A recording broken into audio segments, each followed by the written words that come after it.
Estamos con el recetario del doctor Guerrero Heredia por Rumba 98.fm. Amaury, muchas veces, estamos hablando del dolor de espalda para el que nos está escuchando en estos momentos. Muchas veces el paciente se queja de dolor de espalda, pero me dice que siente como unos calambres en las piernas, en los miembros inferiores. Ustedes, los neurocirujanos, generalmente lo investigan más frecuentemente, inclusive le llaman, tiene un término clínico que es parestesia. ¿Qué importancia tiene que el dolor de espalda vaya acompañado de calambre de miembros inferiores? Mira, en el caso de el calambre, como tú señalas, la alteración de la sensibilidad, hablaste de parestesia, hay un aspecto que es importante y es sobre todo lo relativo a el paciente. Primero, si ese dolor, ¿verdad?, le provoca al paciente una sensación de corriente que comienza detrás del abdomen, en la región lumbar, y se va por las nalgas, y se va por el muslo, y se va por la pierna, y termina acalambrando uno de los dedos del pie. Entonces pensamos en un dolor que está molestando a una raíz. Y lo más frecuente en estos casos... Cuando tú hablas de raíz, te refieres a algo nervioso. A una raíz nerviosa.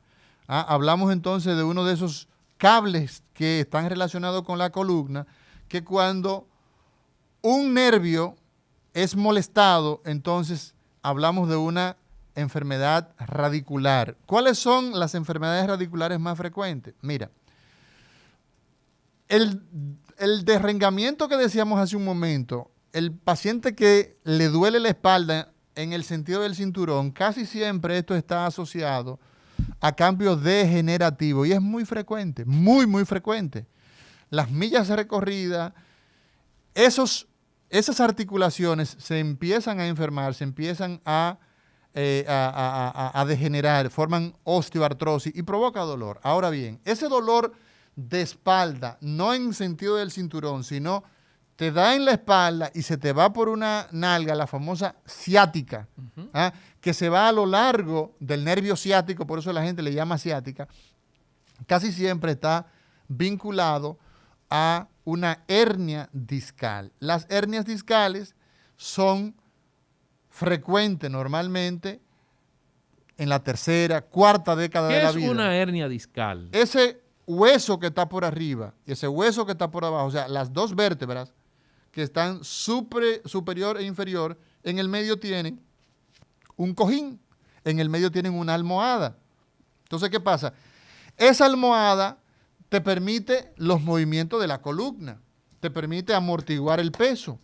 Cuando una persona en sobrepeso, por ejemplo, tiene la tendencia a que ese disco que tiene dos componentes, tiene un anillo, tiene una parte fibrosa, periférica, y en el centro tiene como una gelatina. Ocurre que cuando nosotros hacemos un esfuerzo desproporcionado, por ejemplo, levantar pesa, nos doblamos a recoger algo del piso y lo hacemos doblando la columna, levantamos una carga, esos mecanismos pueden llevarte ¿a qué? A que el disco rompa la parte fibrosa y la gelatina que está dentro salga. O sea, que la gelatina, y eso provoca entonces se pierde la gelatina que hace que no choque una vértebra con otra. Exacto. Para que la gente entienda. Entonces, ¿qué va a provocar eso? Que sale esa gelatina y entonces aprieta a un nervio y entonces viene la historia y adquiere sentido. Doctor, yo fui a levantar mi hija, yo fui a levantar mi sobrina, fui a levantar una caja y mire, yo me quedé trancado ahí. Un dolor que se me pegó acá, se me fue por las nalgas, mire, yo no sirvo. Eso o sea me que ocurrió. la hernia discal se pierde la gelatina y también comprime el nervio. Sale, o sea, hay varias etapas. Está la prostrucción, ¿verdad? Que es, si tú tienes un sándwich, imagínate 2 rebanadas de pan, en el medio pones el queso, lo pones en la tostadora. Cuando el queso empieza a asomarse al borde, eso sería una protrusión.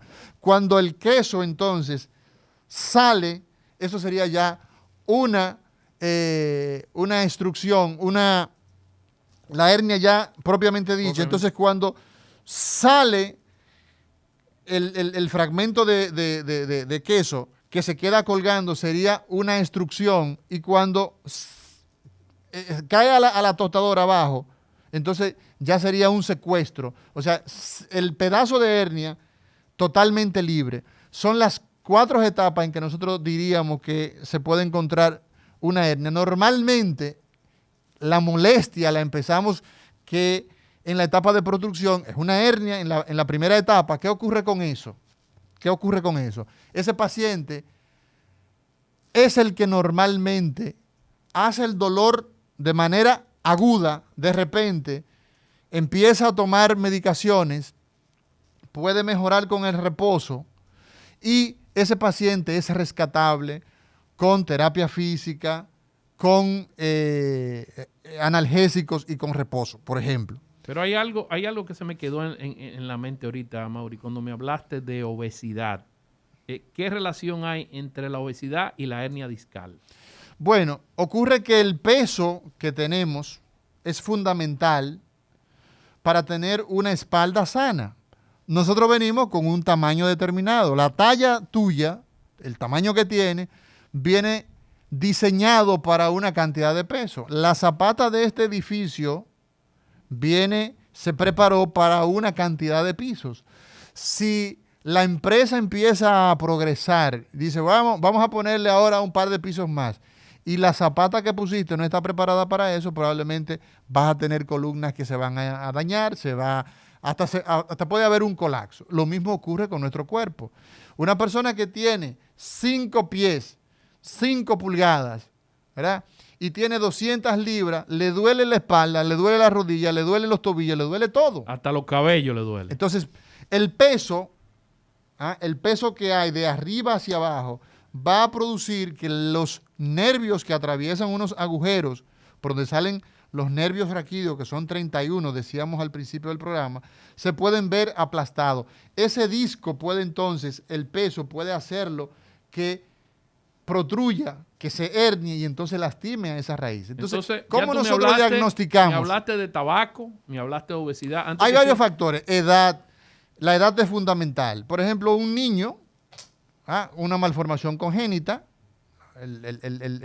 incluso hay dolores de espalda que se asocian mucho. Por ejemplo, los jóvenes, muchachos de 18 años, 20 años, normalmente las hernias aquí ocurren por un evento traumático. Tuvo un accidente, tuvo una caída, el disco se rompió, el anillo fibroso, salió la gelatina y está provocando la compresión de la raíz. ¿Cómo diagnosticamos? ¿Cómo investigamos el dolor de espalda? Lo primero que nosotros tenemos que hacer es hacer una radiografía, porque recuérdense que hablábamos que hay un esqueleto, hay un hueso. Pero yo lo que te estaba preguntando, Amaury, escúchame los factores que predisponen a la hernia. Me hablaste de obesidad, me hablaste de tabaco. Hemos hablado, mira, de edad. Oye, edad, peso. Hablamos de actividad física, hablamos de postura, la manera en que una persona... ¿Los diabéticos pueden tener más? También, sobre todo en el caso, por ejemplo, de los calambres, es importante, por ejemplo, los pacientes que tienen muchos calambres y tienen dolor de espalda, muchas veces la gente se confunde, hacemos imágenes y hay una protrusión y pensamos que eso no.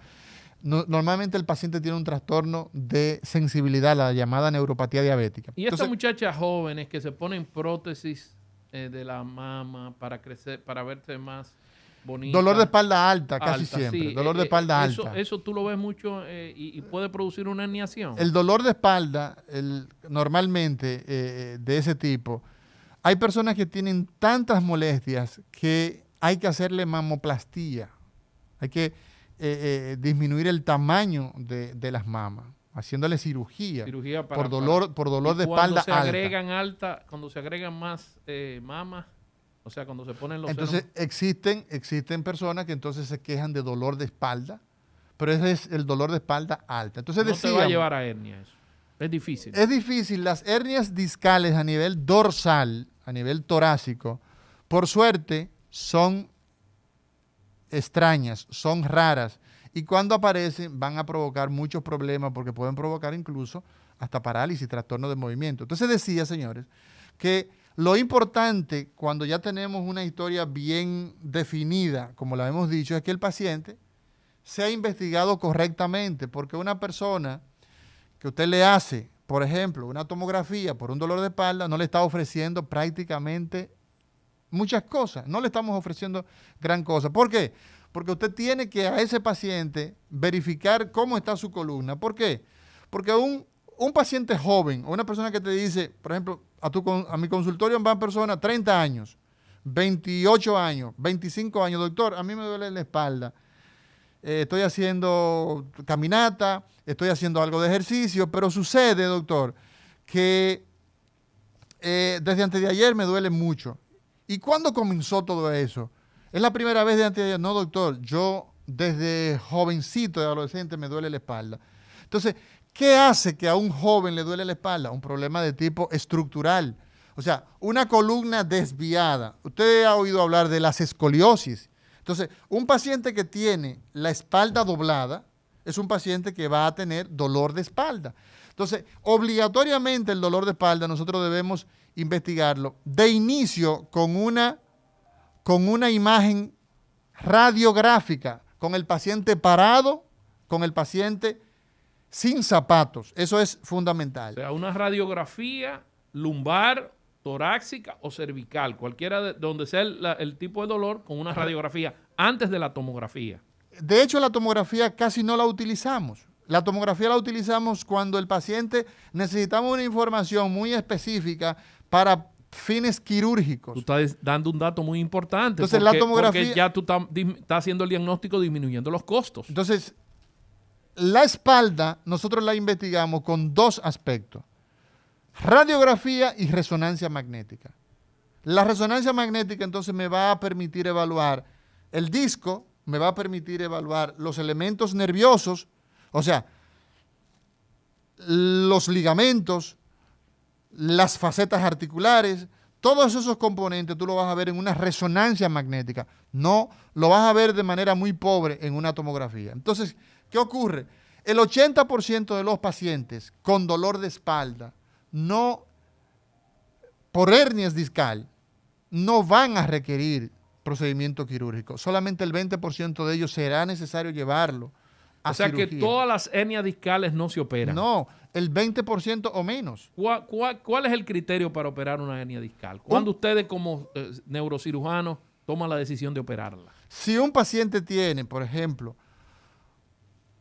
5 semanas recibiendo tratamiento, 4 o 5 semanas tratamiento médico, tratamiento, reposo, analgésico, antineurítico, y ese paciente sigue con dolor que le impide hacer sus labores, es un paciente que tú dices, este paciente es un paciente que llega con una hernia extruida. O sea que la imagen que ve, todo el contenido está aplastando esa raíz. Evidentemente que es poco lo que le vas a ofrecer. Un paciente que llega hay hernias que son extrañas. Paciente que llega, por ejemplo, con un trastorno de micción, no puede orinar adecuadamente. Defecación también yo he tenido pacientes. Paciente que llega con trastorno esfinteriano. Entonces, en esos casos, esos pacientes son pacientes que van a ser llevados. ¿Eso se debe a que le duele cuando orinan o se debe a que es un trastorno neurológico? Neurológico. Y también la de defecación también. También un trastorno esfinteriano que en esos casos la cirugía es sí o sí, pero son los menos. Yo creo que es el momento de irnos al pueblo, pero vámonos primero a una pausa, señor Labur.